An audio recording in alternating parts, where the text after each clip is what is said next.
या अधिवेशनामध्ये सादर करतील। त्याच्या पार्श्वभूमीवर आज मंत्रिमंडळाची बैठक झाली आणि अनेक महत्त्वाचे निर्णय देखील मंत्रिमंडळाच्या या बैठकीत घेण्यात आले आहेत। आज खरं म्हणजे आमच्या विरोधी पक्षाची पत्रकार परिषद फारशी चॅनल्सवर मला पाहायला मिळाली नाही, पण त्यांचं एक पत्र मात्र माननीय मुख्यमंत्र्यांना त्यांनी दिलेलं आहे आणि ते जे पत्र आहे मला असं वाटतं की अंतिम आठवडा प्रस्तावाचा मसुदा हा या पत्राच्या माध्यमातून त्यांनी दिलेला आहे।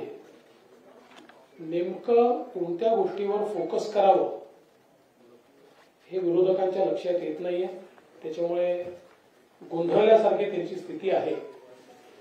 राज्यासमोरचे जे महत्त्वाचे प्रश्न आहेत त्याच्यावर सरकार सातत्याने काम करते आहे। शेतकऱ्यांचे प्रश्न असतील, शेतकऱ्यांना मदत देण्याचे प्रश्न असतील, कुठे अवकाळीचे प्रश्न असतील, कुठे त्या ठिकाणी दुष्काळाचे प्रश्न असतील, अशा प्रत्येक ठिकाणी मदत करण्याचं धोरण हे सरकारने सातत्याने घेतलंय। जी काही विकासाची कामं आहेत ती देखील अत्यंत वेगाने चाललेली आहेत। मोठ्या प्रमाणात राज्यामध्ये गुंतवणूक देखील येते आहे आणि विशेषतः मराठा समाजाच्या संदर्भात 10% आरक्षणाचा कायदा तयार करून राज्य सरकारने आणि विशेषतः माननीय मुख्यमंत्र्यांनी जो शब्द दिला होता तो शब्द देखील पूर्ण केला आहे। या पत्रामध्ये एक वाक्य मला जरा मनोरंजनासारखं वाटलं, कारण त्यात असं म्हटलंय की सभांमध्ये अर्वाच्य भाषा, शिवीगाळ यामुळेच महाराष्ट्राच्या संस्कृतीला गालबोट लागते। आता हे पत्र आमच्याकरता लिहिलं आहे की सकाळी 9 वाजता जे पत्रकार परिषद घेतात त्यांच्याकरता लिहिलं आहे, हा पहिला प्रश्न माझा आहे। त्यामुळे महाराष्ट्राच्या संस्कृतीची जर एवढीच तुम्हाला चिंता असेल तर एक पत्र त्यांना देखील द्या, जे कुठले कुठले शब्द वापरतात, काय काय बोलतात। आणि म्हणून मला असं वाटतं की आत्ताच्या परिस्थितीमध्ये विरोधी पक्षाची परिस्थिती ही एका निराशेतनं ते जात आहे आणि आम्हाला मात्र महाराष्ट्राला पुढे न्यायचं आहे।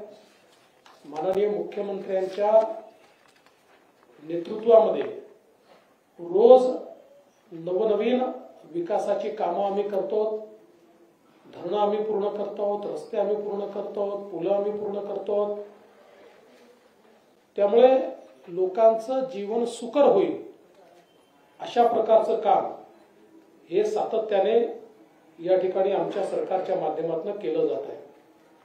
मी माननीय मुख्यमंत्र्यांचे याकरता देखील आभार मानेन की आजच्या मंत्रिमंडळ बैठकीमध्ये धानाला जो बोनस जाहीर केला होता त्या संदर्भातला निर्णय माननीय मुख्यमंत्र्यांनी घेतला आणि त्यामुळे धान उत्पादक शेतकऱ्यांच्या वतीने मी माननीय मुख्यमंत्र्यांचे अतिशय मनापासून आभार मानतो। अनेक निर्णय झालेले आहेत, मुख्यमंत्री त्या संदर्भात सांगतीलच आणि मी या ठिकाणी आपले उपमुख्यमंत्री महोदय अजितदादा पवार यांना विनंती करतो की त्यांनी या वार्तेला संबोधित करावे। उपस्थित माननीय मुख्यमंत्री, उपमुख्यमंत्री, मंत्रिमंडळाचे सर्व सहकारी आणि पत्रकार मित्रांनो, दरवर्षीच्या प्रथेप्रमाणे निवडणुका ज्यावेळेस जवळ येतात आणि शेवटचं वर्ष असतं त्यावेळेस आपल्याला अर्थसंकल्प सादर करता येत नाही, म्हणून आपण अंतरिम अर्थसंकल्प दर 5 वर्षांनी सादर करत असतो। लोकसभेच्या निवडणुका होऊन तिथं नवीन अर्थसंकल्प त्यांनी सादर केल्यानंतर आपला अर्थसंकल्प साधारण जुलैमध्ये त्या ठिकाणी येईल आणि म्हणून हे 4 दिवसाच्या अधिवेशनामध्ये साधारण एप्रिल, मे, जून, जुलै हे 4 महिन्याच्या खर्चाला मान्यता आम्ही घेणार आहोत। आणि ते घेत असताना हे मी पण आत्ताच पत्र वाचलं, कारण मी पण आज बाहेर दौऱ्यावर होतो, मी मगाशीच आलो आणि आता मला ते वाचायला मिळालं।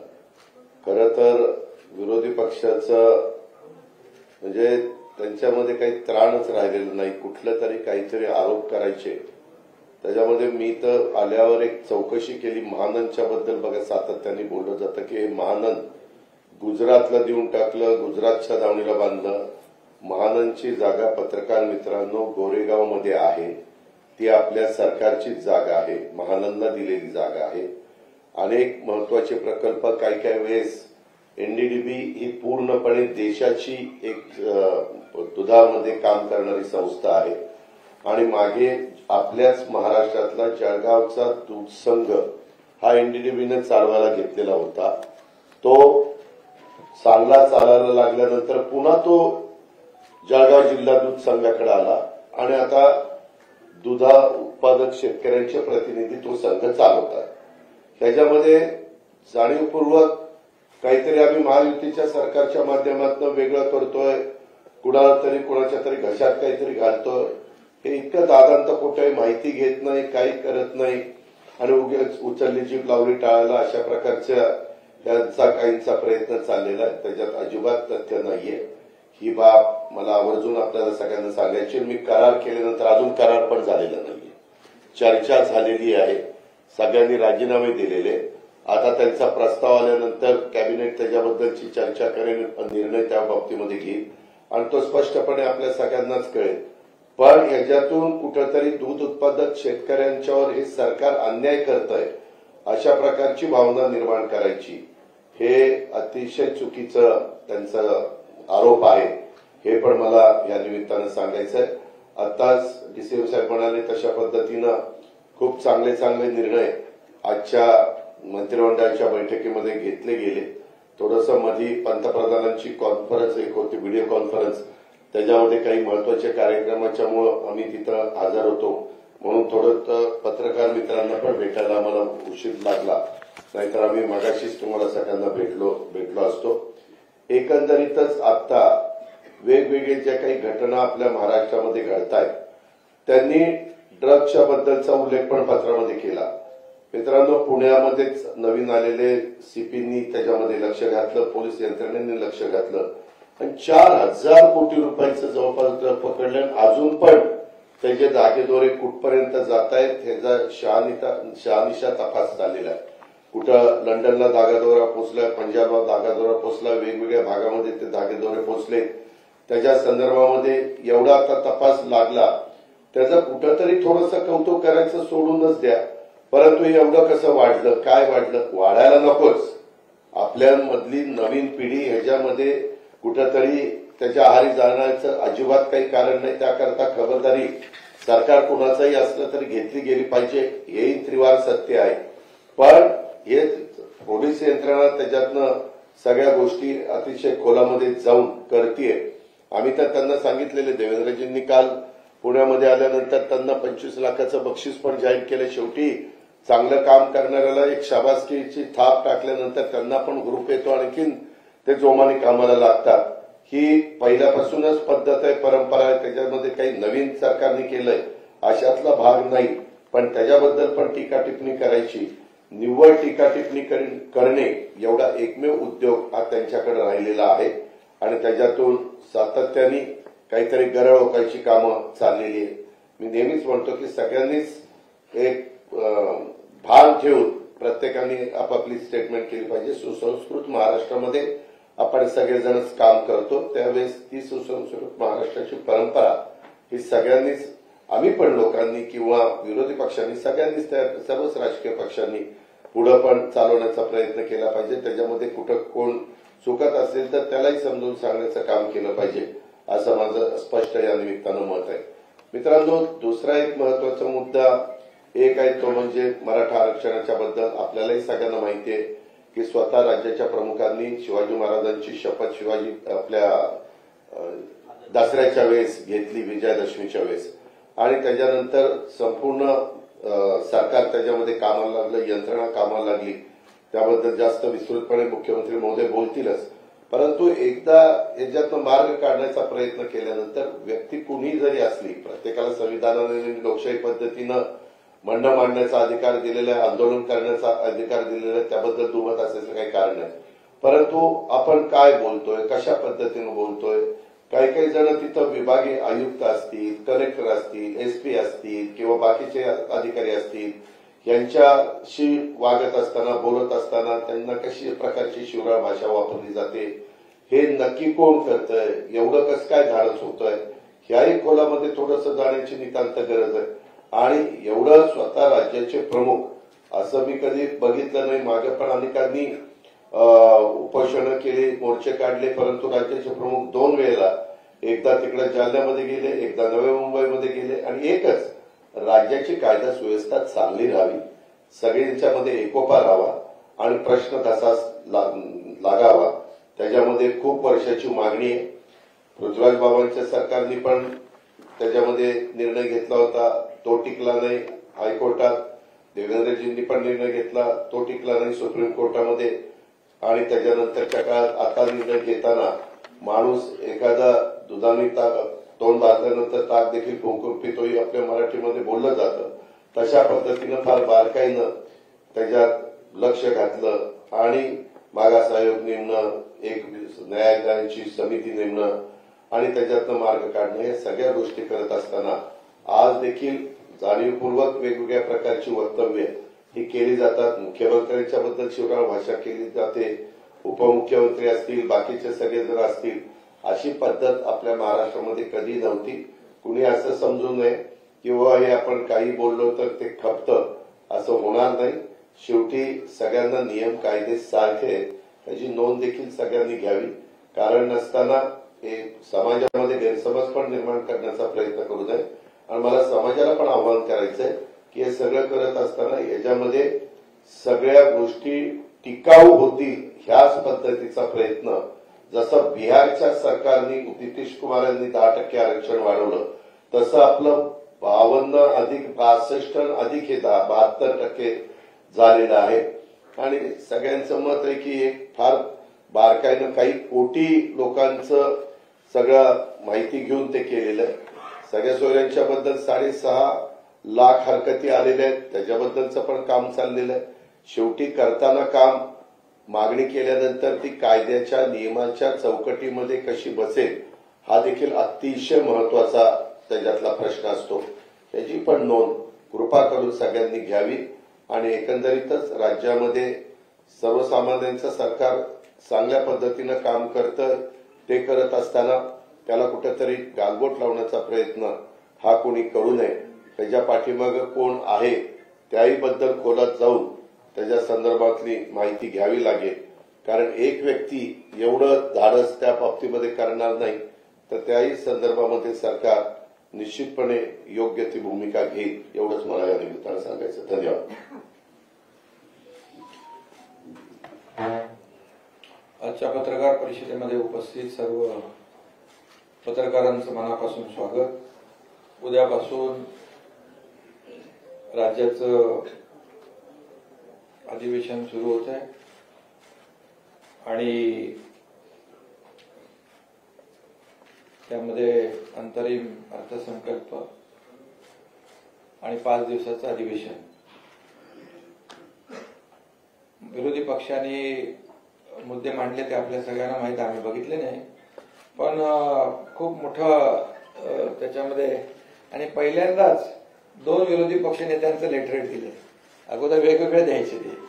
आता त्याच्यामधून काही लोक इकडे आले काँग्रेसमधून आणि सगळ्याच अगदी चलबिचल आहे, अस्थिरता आहे, एकामेकावर विश्वास राहिलाय की नाही माहित नाही. त्यामुळे कोण काय पत्र देत आहे, कोण काय देणार आहे, कुणी काय दिलंय, यापेक्षा दोघांचं एक लेटरेट आले पहिल्यांदा. आणि एकंदरीत विरोधी पक्ष एक कसं मी मागच्या वेळी देखील म्हणालो होतो, एक जसं कॉन्फिडन्स हरवलेला विरोधी पक्ष या ठिकाणी आपण पाहतोय. अधिवेशनाने मागच्या वेळेस देखील आपण पाहिलं की त्यांचा परफॉर्मन्स काय होता सभागृहामधला. खरं म्हणजे चहापान हे एक दरवेळेला आपण ठेवतो, परंतु दरवेळेस जी काही चहापानाची प्रथा असते ती बहिष्कार घालण्याची प्रथा देखील विरोधी पक्षाने कायम ठेवली. तर चहापान म्हणजे काय, चहा प्यायचं आणि तिथे फक्त राज्याच्या प्रश्नावर काही साधक बाधक चर्चा होत असते तिथे. परंतु विरोधी पक्षाने ती बहिष्कार टाकण्याची परंपरा कायम ठेवलेली आहे. त्यांना चहापानामध्ये नाही, राजकारणामध्ये जास्तीचा इंटरेस्ट आहे. ठीक आहे, त्याच्याबद्दल मी काही बोलत नाही. परंतु हा जो काही उद्याचं जे अधिवेशन आहे त्यामध्ये मोठ्या प्रमाणावर राज्यातले विषय चर्चेमध्ये येतील. त्याचबरोबर आपल्या राज्य सरकारने देखील गेल्या पावणे 2 वर्षामध्ये अनेक निर्णय घेतले.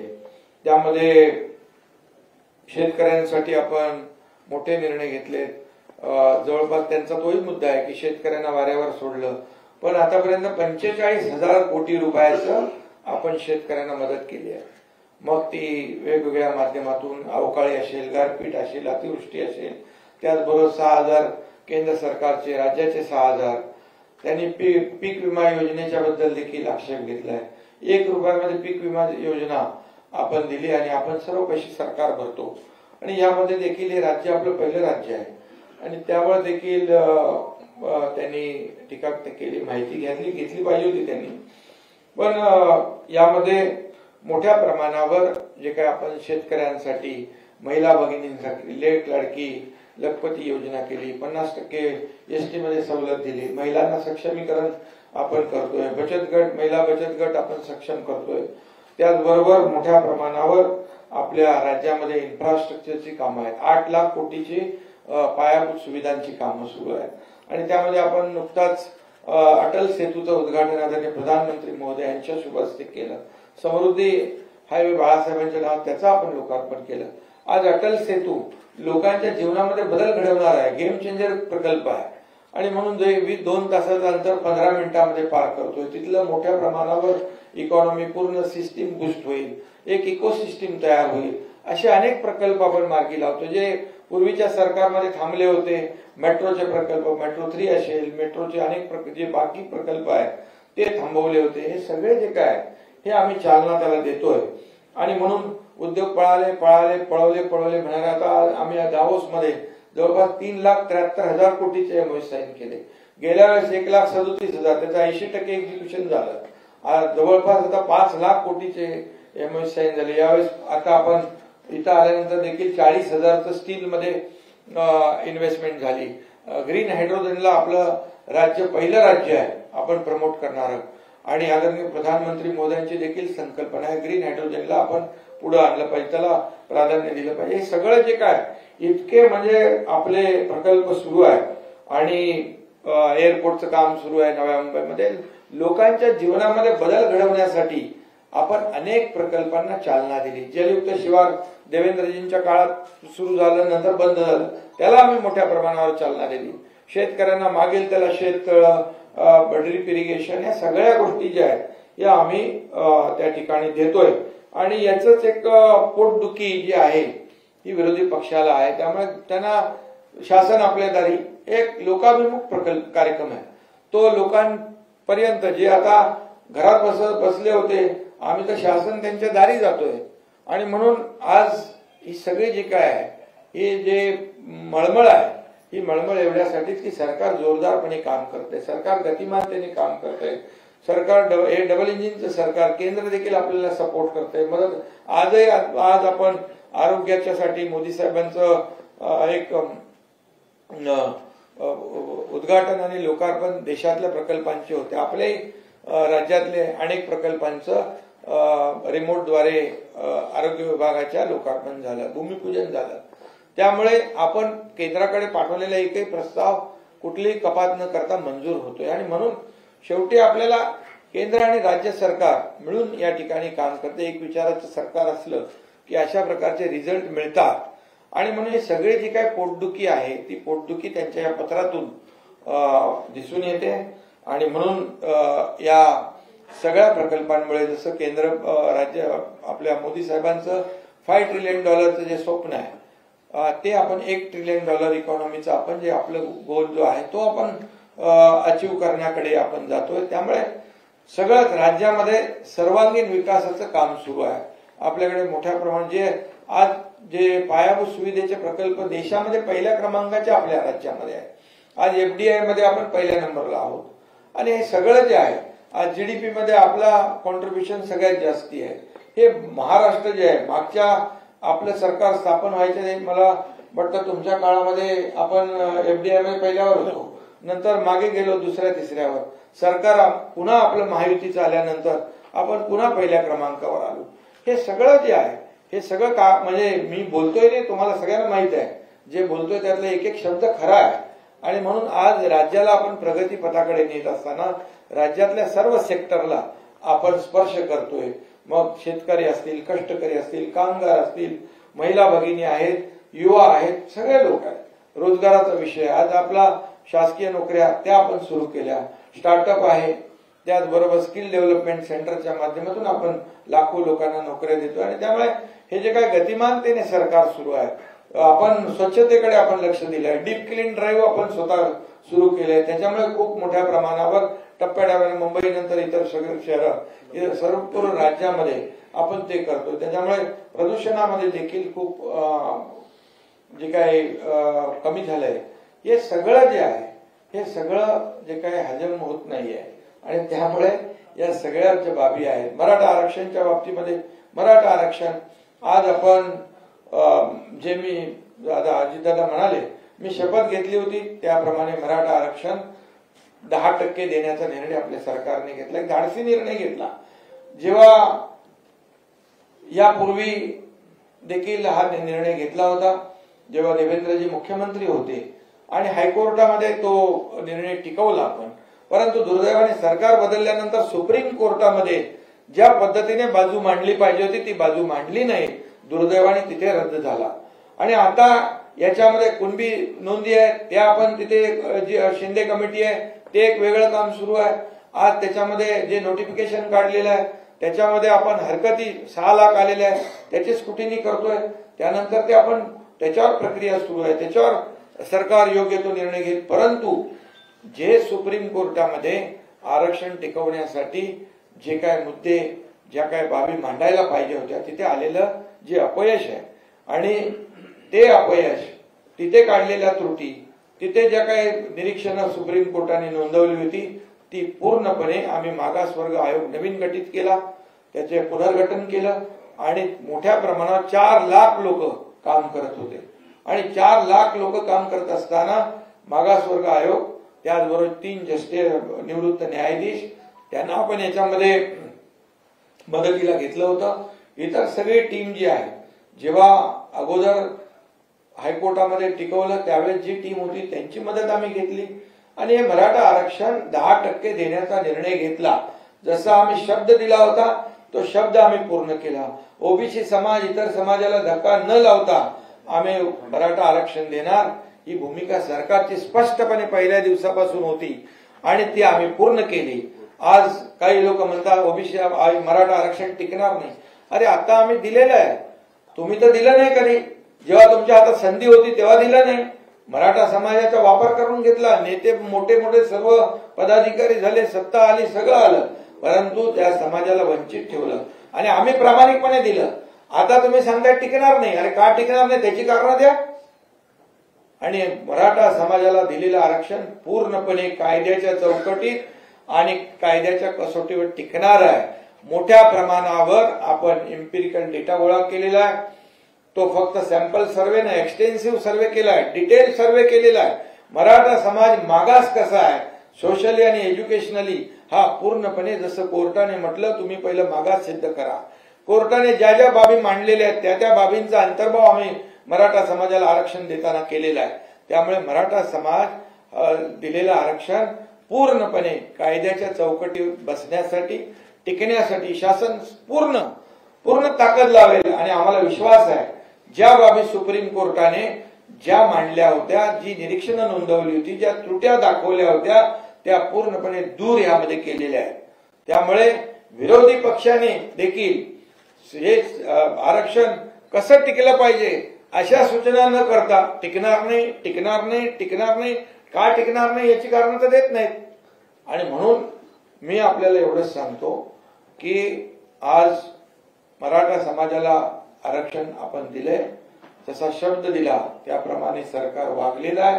त्याचबरोबर ज्यांना कुणबी नोंदी सापडत नव्हत्या त्यांचं देखील आम्ही जस्टिस शिंदे समितीच्या माध्यमातून तेही काम सुरू केले, त्याचं नोटिफिकेशन काढले, त्याच्या हरकती आल्या आणि म्हणून अगदी तात्काळ यामध्ये कायदेशीर प्रक्रिया सगळ्या बाबी ज्या आहेत या पूर्ण केल्या पाहिजे. एवढ्या घाई गडबडीमध्ये कुठलाही निर्णय घेता येणार नाही आणि आम्ही कोणाची फसवणूक करणार नाही, आम्ही कुणालाही फसवणार नाही. पहिल्या दिवसापासून आमची भूमिका स्पष्ट आहे आणि म्हणूनच जो काही निर्णय घेतलाय हा टिकणारा निर्णय आम्ही घेतलेला आहे. आणि म्हणून माझी विरोधी पक्षाला देखील त्यांनाही आव्हान आहे की यामध्ये मराठा समाजाला आरक्षण दिल्यानंतर, तुम्ही दिलं नाही पण आम्ही दिल्यानंतर उलट तुम्ही त्याच्यामध्ये सहकार्याची भूमिका घ्यायला पाहिजे. ते कसं टिकेल या बाबतीत चांगलं बोललं पाहिजे. ते टिकणार नाही असं संभ्रम निर्माण करून मराठा समाजाला त्याचं खच्चीकरण करण्याचं काम कोण करतंय याचा देखील जनतेसमोर उलगडा नक्कीच होईल. आणि म्हणून मी एवढंच सांगेन की आता सरकारने निर्णय घेतलाय, सरकारने निर्णय घेतलेला असताना यामध्ये टिकवण्याचं देखील जबाबदारी आमची आहे आणि म्हणूनच या कायदा सुव्यवस्था राखण्याची जबाबदारी देखील आमची आहे. त्यामुळे कुणीही या संयम पाळावा, कायदा हातात घेता कामा नये. शेवटी सर्वसामान्य माणसाला या राज्यामध्ये सुखाने, समाधानाने, आनंदाने जगण्याचा अधिकार आहे. त्यामुळे सरकारने जो शब्द दिला तो शब्द पाळलेला आहे आणि म्हणून आंदोलनकर्ते जे कोणी असतील त्यांनी देखील या सगळ्या गोष्टी सरकारने केलेल्याची जाणीव ठेवली पाहिजे. सरकारने आतापर्यंत जे काही केलं, जस्टिस शिंदे कमिटी नेमली, अगदी तेलंगणा, हैदराबाद पर्यंत त्या ठिकाणी देखील आपले लोक गेले, त्या ठिकाणी देखील जे काही पुरावे आहेत ते आपण शोधतोय. आणि म्हणून मराठा समाजाला ओबीसी प्रमाणे जोपर्यंत आरक्षण मिळत नव्हतं सवलती देण्याचा निर्णय आपण घेतला. सारथी असेल, अण्णासाहेब पाटील आर्थिक विकास महामंडळ, त्याचे 10 लाखाचे 15 लाख आपण त्याचं कर्ज आपण व्याज आपण भरतोय सरकार म्हणून. आज हॉस्टेल ज्या ठिकाणी आहे तिथे हॉस्टेल दिले, जिथे हॉस्टेल नाही त्यांना आपण भाडं वाढवून ते स्वधार योजना सुरू केली आणि सगळं जे आहे हे आपण सकारात्मक करतोय. आज किती अधिसंख्य पदं होती, कोणी हिंमत केली? आमच्या सरकारने हिंमत केली. 5,000 लोकांना ज्यांचं सिलेक्शन झालं होतं, अपॉइंटमेंट मिळाली नव्हती, त्यांना अपॉइंटमेंट देण्याचं धाडस देखील आमच्या सरकारने केलं. 5,000 लोकांना आज नोकऱ्या मिळालेल्या आहेत. मध्ये मॅटमध्ये 500 लोक गेले होते एमपीएससीचे, तिथे हायकोर्टामध्ये बाजू मांडून लढवून परत त्यांना नोकऱ्या दिल्या आम्ही. कुठे सरकार मागे पडतंय, कुठे सरकार कमी पडतंय हे तर दाखवा. आणि म्हणून या सगळ्या ज्या काही बाबी आहेत या राज्यामध्ये काही लोकांचं अराजकता पसरवण्याचं जे काही हे आहे, कारस्थान आहे, हे कुणी करता कामा नये. या राज्यातली जनता सुज्ञ आहे, या महाराष्ट्रातली जनता सुज्ञ आहे आणि सरकार जे काम करतंय याचा देखील साक्षीदार जनता आहे. आणि म्हणून आतापर्यंत जे काही झालं नाही मराठा समाजाच्या बाबतीमध्ये, ओबीसी समाजाच्या बाबतीमध्ये अनेक निर्णय सरकारने घेतले. आज आपल्या धनगर समाजाचा पण आपण कॅबिनेटमध्ये तोही निर्णय आज आपण घेतला. 5,500 ते 10,000 संख्या वाढवण्याचा, समाजाला, सर्व समाजाला मुख्य प्रवाहामध्ये आणण्याचं काम सरकार करत आहे. त्यामुळे मला वाटतं याच्यामध्ये कुणीही एक लोकांमध्ये संभ्रम पसरवण्याचा आणि सहानुभूती मिळवण्याचा प्रयत्न करू नये. महाराष्ट्रातली जनता सुज्ञ आहे.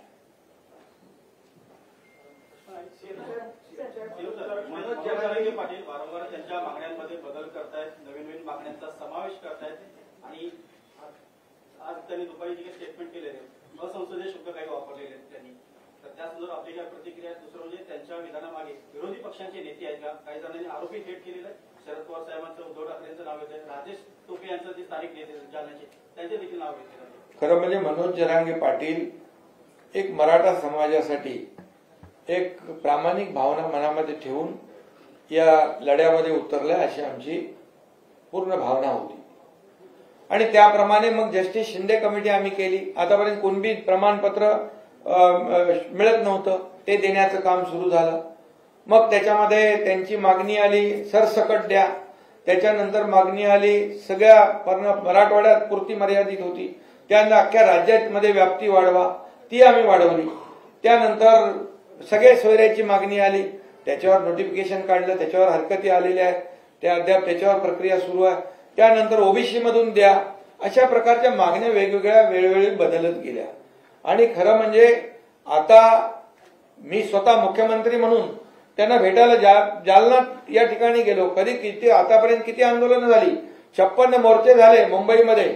ज्यावेळेस देवेंद्रजी मुख्यमंत्री होते 56 आंदोलन मोर्चे झाले, शांततेत झाले.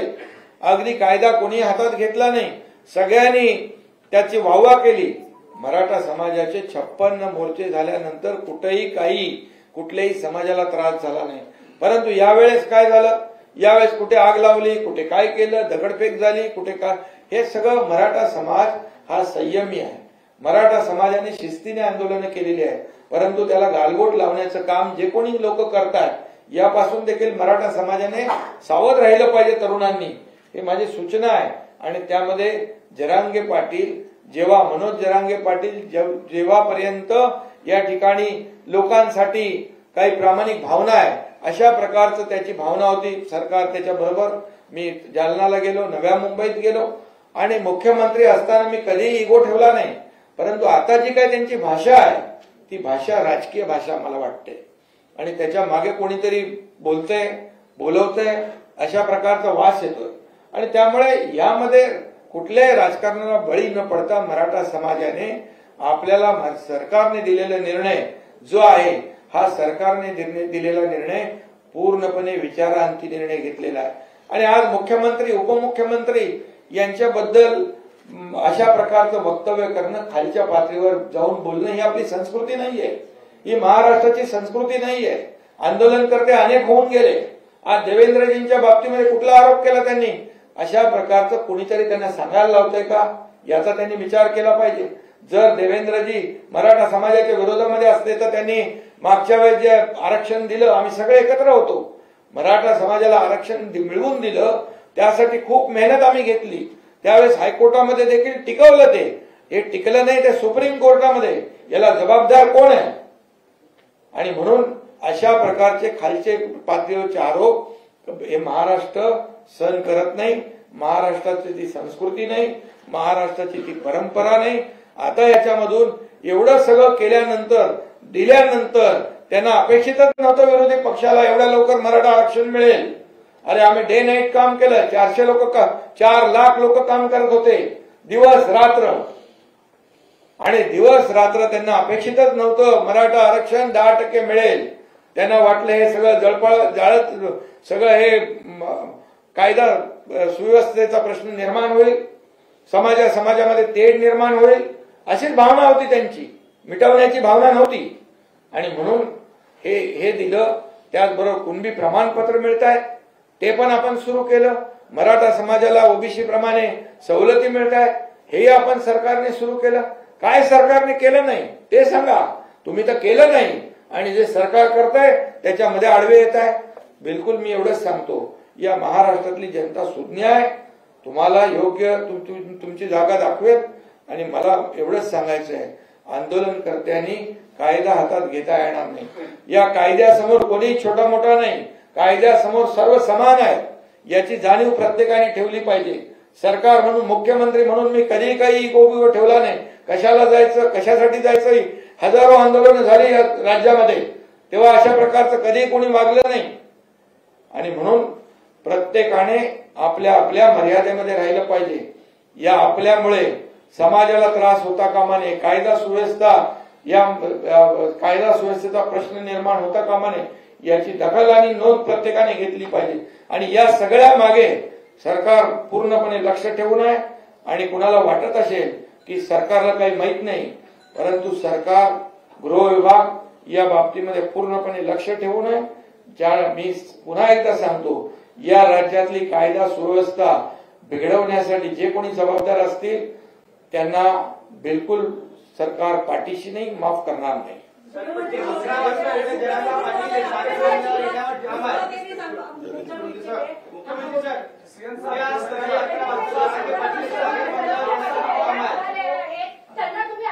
काय उद्या सकाळी 11 वाजता सागर बंगल्यावर येणार असं थेट आव्हान केलंय. पोलीस आणि गृह विभाग जे कायदा सुव्यवस्था राखण्यासाठी जे काही करायचं ते करेल. आणि फडणवीस साहेबांनी त्यांनी साहेब. आरोप केले त्यांच्यावर कारवाई होणार का आणि फडणवीस साहेबांचं मत त्याबाबत काय आहे? सर अजून त्याला दोन एक प्रश्न आहे माझा की तुम्ही म्हणालात एक आरोप त्यांनी केला आहे की सलाईन मध्ये वीज देऊन मारण्याचा प्रयत्न आहे. लक्ष का नाही दिलं आणि तुम्ही त्यांच्यावर कारवाई करायला पाहिजे होती. ज्या पद्धतीने ते वाद गेले आणि जरांगे पाटील हे काय एकमेव मराठ्यांचे नेते नाहीयेत असं आम्ही मानतो आणि जनताही मानते. तुम्ही त्यांच्यावर विश्वास ठेवत इतका वेळ त्यांना सांभाळून घेतलं ही तुमची चूक आहे आणि तुम्ही त्यांच्यावर आताच कारवाई करणार का हे सांगा. पहिल्यांदा तर सागर बंगला हा सरकारी आहे. कोणीही सरकारी कामाने कधीही सागर बंगल्यावर येऊ शकतं. कोणाची अडवणूक नाही. दुसरी गोष्ट, जे माननीय मुख्यमंत्र्यांनी या ठिकाणी सांगितलं, कुठल्या निराशेतून ते बोलतायत, कुठली सहानुभूती त्यांना घ्यायची आहे याबद्दल मला कल्पना नाही. ते जे बोलले ते बिनबुडाचं आहे, धादांत खोटं आहे हे त्यांना देखील माहिती आहे. मराठा समाजाकरता मी काय केलं मुख्यमंत्र्यांनी आता सांगितलं आणि मराठा समाजालाही माहिती आहे. आज जी सारथी किंवा अण्णासाहेब पाटील आर्थिक विकास महामंडळ मराठा विद्यार्थ्यांना आणि तरुणांना आशेचं स्थान आहे, त्याची सुरुवात मी केली आहे. त्याच्या सगळ्या योजनांची सुरुवात मी केली आहे आणि त्याच्यानंतर माननीय मुख्यमंत्री महोदयांनी त्या सगळ्या योजना अधिक सुदृढ केल्या आहेत. त्या योजनांमध्ये वाढ केलेली आहे. मराठा आरक्षण मी हायकोर्टात देखील टिकवलं. जोपर्यंत मी मुख्यमंत्री होतो सुप्रीम कोर्टात देखील टिकवलं. माझं मुख्यमंत्रीपद गेल्यानंतर जे मुख्यमंत्री आले होते आणि त्यांच्यासोबत जे काही ज्यांना जबाबदाऱ्या दिल्या होत्या, जे काही असेल, पण ते सुप्रीम कोर्टामध्ये ते मुख्यमंत्री हे आरक्षण टिकवू शकले नाहीत. हे देखील आपण सगळ्यांनी स्पष्टपणे बघितलेलं आहे. त्यामुळे कोणाच्या म्हणण्याने मराठा समाज त्या गोष्टीवर विश्वास ठेवेल असं मानणाऱ्यांपैकी मी नाही. पण एक गोष्ट मात्र निश्चित आहे, जी स्क्रिप्ट आतापर्यंत उद्धव ठाकरे बोलत होते, ज्या स्क्रिप्टवर पवार साहेब बोलत होते, नेमक्या तशाच स्क्रिप्टवर तेच विषय जरांगेंनी का मांडावे असा माझ्यासमोर प्रश्न आहे. त्याच्यामुळे याच्या पाठीशी काय आहे काय नाही आहे मुख्यमंत्री महोदयांनी सांगितलं, त्याची काही कल्पना आमच्याकडे आहे, ती योग्य वेळी बाहेर येईल. तुर्तस एवढंच आहे, कायदा सुव्यवस्था न बिघडवता कोणी आंदोलन केलं तरी आमची हरकत नाही. पण कायदा आणि सुव्यवस्थेचं पालन होणार नसेल तर पोलिसांना योग्य कारवाई ही करावीच लागेल.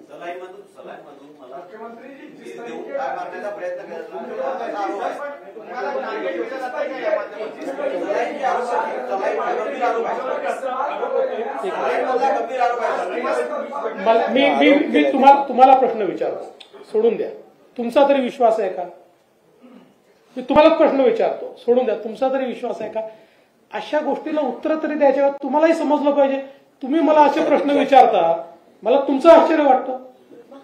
मुख्यमंत्री जी एक तरफ किसानों का आंदोलन चल रहा है तो दूसरी तरफ महाराष्ट्र में चुनाव सामने है, इसलिए आपको लगता है कि ये साजिश के तहत जो है जरांगे इस तरह से निकले हैं और क्या इसके पीछे कोई राजनीतिक साजिश आपको नजर आती है और आप जांच करके? नहीं, इसलिए तो मैंने पहले कहा कि जब एक कार्यकर्ता के रूप में एक समाज के लिए जो लड़ता है न्याय दिलाने के लिए, तब तक हमने पूरा उनको सहयोग किया. क्या नहीं किया? हम लोग ने सब कुछ किया है. और अब जब उनकी बोली भाषा बदल गई है, जैसे डीसीएम साहब ने बोला कि जो शरद पवार उद्धव ठाकरे जो बोल रहे हैं वो वही भाषा बोल रहे हैं, इसका मतलब ये साजिश है. और ये साजिश का पर्दाफाश तो होगा. इसमें कोई कानून के सामने कोई छोटा बड़ा नहीं है. जब तक हम समझते थे कि ईमानदारी से लड़ाई लड़ रहे हैं, हम उसके लिए सब कुछ किया. मुख्यमंत्री किधर जाता है, कितने आंदोलन हुए आज तक. इसलिए अपने अपने सीमा में हर एक ने रहना चाहिए. सरकार सबका है और सरकार सबके लिए कर रहा है. हमने जो शब्द दिया था वो पूरा किया है, किसी अन्य समाज को अन्याय नहीं करते हुए. ये तो मराठा समाज में खुशी की लहर है. अभी ये बार बार ये मांग ए होने के बाद दूसरा ए होने के बाद बी होने के बाद सी होने के बाद डी, वो सब देने के बाद फिर तो राजनीति की भाषा बहुत चालू हो गई। ये ऐसे कौन से देवेंद्र जी ने अगर मराठा समाज को नहीं देना होता तो उनके समय में मराठा आरक्षण कैसे मिलता? मराठा समाज को आरक्षण भी मिला, हाईकोर्ट में उसको वैलिड भी हुआ और सुप्रीम में जब गया तो मुख्यमंत्री कौन थे? 5,000 लोगों को नौकरियां देने की बात थी तो यही एकनाथ शिंदे ने कहा था जो भी होगा उसका जिम्मेदार हम है, हम फेस करेंगे। 5,000 लोगों को नौकरी देने का हिम्मत हम लोग ने दिखाया है। तो जो बोलने वाले जो है उन्होंने सिर्फ मराठा समाज का इस्तेमाल किया है। अब जब दिया है तो बोलते टिकेगा नहीं। अरे क्यों टिकेगा नहीं, उसका तो रीजन बताओ। ये मराठा आरक्षण पूरा ऐसी तरह से दिया है कि जो सुप्रीम कोर्ट ने जो ऑब्जर्वेशन, जो त्रुटियां, खामियां निकाली थी उसे पूरा किया है। 4 लाख लोगों को काम पे लगाया था इसमें। हर जिले में हर कलेक्टर ऑफिस में विशेष ऑफिस खोला था इसके लिए। और जो दिया है तो उससे पॉजिटिव बात करनी चाहिए। इसका मतलब राज्य में कानून व्यवस्था बिगाड़ना, ये सामने चुनाव देखकर राजनीति की रोटियां सेकना, ये लोग बहुत भली भांति जानते हैं। बहुत समझदार महाराष्ट्र की जनता है। ये उनको सही जगह दिखाएंगे। इसके पीछे जो भी साजिश है वो साजिश तो उसका पर्दाफाश तो होगा ही। लगातार जो भूमिका बदल रही है मनोज जरांगे पाटिल की, पिछले 3 महीने से आपसे लगातार मांग बढ़ती जा रही है। अब जब आरक्षण की मांग पूरी होती है उसके बाद राजनीतिक आरोप प्रत्यारोप शुरू हो जाते हैं, इसको कैसे? ये देखो महाराष्ट्र की संस्कृति है। इतने निचले स्तर पर आरोप लगाना आंदोलनकारियों ने ये शोभा नहीं देता। ये उनकी बोली नहीं है, ये और किसी की बोली है। और इसलिए मैं अभी भी कहूंगा कि उन्होंने इससे बलि पड़ना नहीं चाहिए, लोगों के बहकाव में नहीं आना चाहिए। जो लोग जो आज जिन्होंने इतने साल राजनीति की, जब उनके हाथ में था मराठा समाज को आरक्षण देना तब नहीं दिया, वंचित रखा सबको।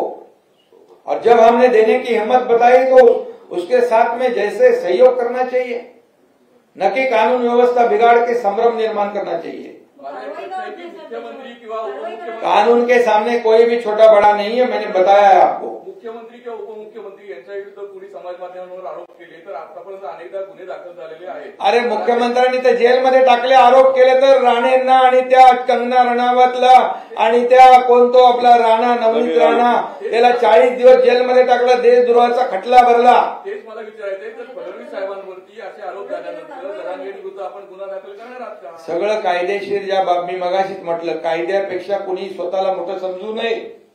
संयम ठेवलेला आहे सरकारने, संयमाचा अंत पाहू नका। दुसरा प्रश्न असा आहे की 2.5 वर्षाच्या काळात सुप्रीम कोर्टाने आरक्षण टिकवलं नाही, महाविकास आघाडी सरकारने असं म्हणाला होता।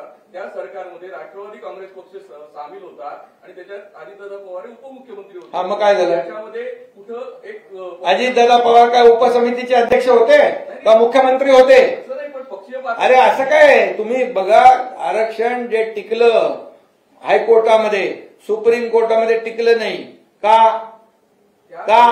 याचं कारण जे आहे हे तुम्हाला माहित आहे, सगळ्यांना माहित आहे। आणि त्या सगळ्या त्रुट्या ज्या आहेत आणि जी निरीक्षण आहे ती आम्ही पूर्णपणे या मागासवर्ग आयोग आणि आपल्या सर्व्हेमध्ये त्याची नोंद घेतलेली आहे। माझा प्रश्न वेगळा आहे, त्या समितीमध्ये आपणही होता, त्या गव्हर्नमेंटमध्ये हा होतो ना, मी मुख्यमंत्री नव्हतो, मी त्या उपसमितीचा अध्यक्ष पण नव्हतो। कोणते अडथळे आले असं मला विचारायचं? अरे अडथळे सगळे दूर केलेत आम्ही। तुम्हाला मी सांगतो, राज्य सरकार ते पूर्णपणे आरक्षण टिकवणार आणि सुप्रीम कोर्टाच्या गाईडलाईन प्रमाणेच आम्ही आरक्षण दिलेलं आहे। ठीक आहे, ठीक आहे, धन्यवाद, आभारी आहे।